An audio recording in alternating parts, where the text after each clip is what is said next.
आषाढ़ माह के कृष्ण पक्ष की एकादशी तिथि को योगिनी एकादशी का व्रत किया जाता है। यह व्रत तीनों लोकों में अपने पुण्य प्रभाव के लिए प्रसिद्ध है। जो व्यक्ति योगिनी एकादशी का व्रत रखकर भगवान विष्णु की पूजा करता है उसे मोक्ष की प्राप्ति होती है। इस व्रत को करने से 88,000 ब्राह्मणों को भोजन कराने के बराबर पुण्य प्राप्त होता है और अंत में स्वर्ग की प्राप्ति होती है। आइए जानते हैं योगिनी एकादशी का व्रत कब है, पूजा का शुभ मुहूर्त, पारण का समय, एकादशी तिथि के बारे में। साल 2023 में आषाढ़ माह के कृष्ण पक्ष की एकादशी 13 जून दिन मंगलवार को सुबह 9:28 से शुरू हो रही है और इसका समापन 14 जून दिन बुधवार को सुबह 8:48 पर है। उदय तिथि के आधार पर योगिनी एकादशी का व्रत 14 जून को रखा जाएगा। योगिनी एकादशी पूजा का मुहूर्त 14 जून को योगिनी एकादशी के 2 शुभ मुहूर्त हैं। पहला मुहूर्त 5:23 से सुबह 8:52 तक। इसके बाद दूसरा मुहूर्त सुबह 10:37 से दोपहर 12:21 तक। व्रत का पारण सुबह 5:23 से सुबह 8:10 तक कर सकते हैं। इस अवधि तक पारण कर लेना उचित है। इस दिन द्वादशी तिथि की समाप्ति सुबह 8:32 पर हो रही है। द्वादशी तिथि के खत्म होने से पूर्व पारण कर लेना चाहिए। आइए जानते हैं योगिनी एकादशी व्रत का महत्व। भगवान श्री कृष्ण से जब युधिष्ठिर ने आषाढ़ कृष्ण पक्ष की एकादशी के महत्व के बारे में पूछा तो श्री कृष्ण ने कहा कि इस एकादशी को योगिनी एकादशी कहते हैं।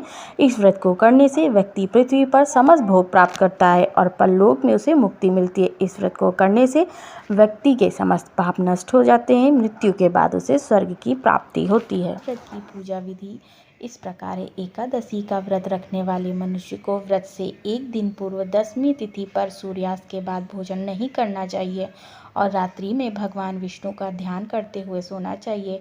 व्रत वाले दिन प्रातःकाल उठकर भगवान का ध्यान करें और स्नान के बाद व्रत का संकल्प लें। इसके बाद भगवान विष्णु की प्रतिमा के समक्ष घी का दीपक जलाएं। भगवान विष्णु की पूजा में तुलसी, ऋतुफल और तिल का उपयोग करें। व्रत के दिन अन्न ग्रहण न करें। शाम को पूजा के बाद फलाहार ग्रहण करें। व्रत के दिन दूसरों की बुराई करने और झूठ बोलने से बचें। इसके अतिरिक्त तांबा, चावल और दही का दान करें। एकादशी के अगले दिन द्वादशी को सूर्योदय के बाद पारण करें और जरूरतमंद व्यक्ति या ब्राह्मण को भोजन व दक्षिणा देकर व्रत का पारण करें।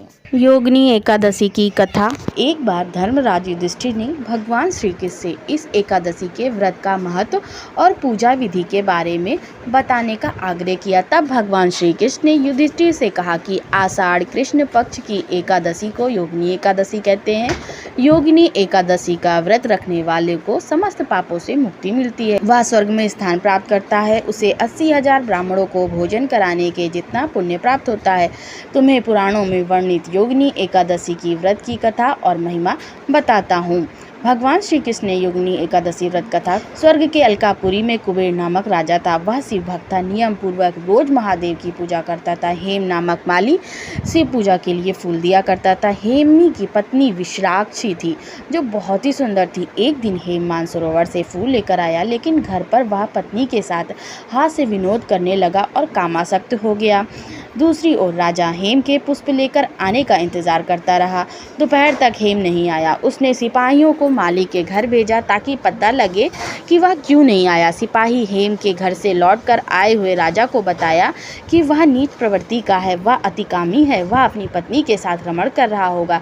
राजा कुबेर ने हेम को दरबार में बुलाया। वह काँप रहा था। राजा ने क्रोध में कहा कि तुम पापी हो और अधर्मी हो, शिव पूजा के लिए फूल लेकर नहीं आए, तुमने भगवान भोलेनाथ का अनादर किया है, तुम श्राप के योग्य हो। राजा ने हेम को श्राप दिया कि वह पृथ्वी लोक पर जाकर कोढ़ी होगा और पत्नी वियोग सहन करेगा। श्राप के कारण हेम तुरंत ही स्वर्ग से धरती पर आ गिरा। पूरे शरीर में उसके कोढ़ हो गया। उसकी पत्नी भी नहीं थी। धरती पर उसने बहुत ही दुख भोगे। जंगल में वह बिना भोजन और पानी के भटकता रहा। रात में सो नहीं पाता था। शिव की कृपा से उसे पिछले जन्म की बातें याद थी। एक दिन वह मार्कंडेय ऋषि के आश्रम में पहुंचने मार्कंडेय ऋषि के पैर पकड़ लिए। उसने अपनी पूरी कहानी उनको बताई। तब मार्कंडेय ऋषि ने कहा कि वह एक व्रत के बारे में बता रहे हैं जिसको करने से उद्धार हो जाएगा। उन्होंने कहा, यदि तुम आषाढ़ कृष्ण एकादशी का व्रत विधि पूर्वक करोगे तो पाप मुक्त हो जाओगे। हेम ने मार्कंडेय ऋषि को प्रणाम किया, फिर वहां से चला गया। जब आषाढ़ कृष्ण एकादशी आई तो उसने ऋषि द्वारा बताई गई विधि के अनुसार व्रत किया। भगवान विष्णु की कृपा से उसका कोढ़ ठीक हो गया और वह अपने पूर्व स्वरूप में आ गया। वह फिर से अपनी पति विशालाक्षी के साथ स्वर्ग में रहकर सुखपूर्वक रहने लगा।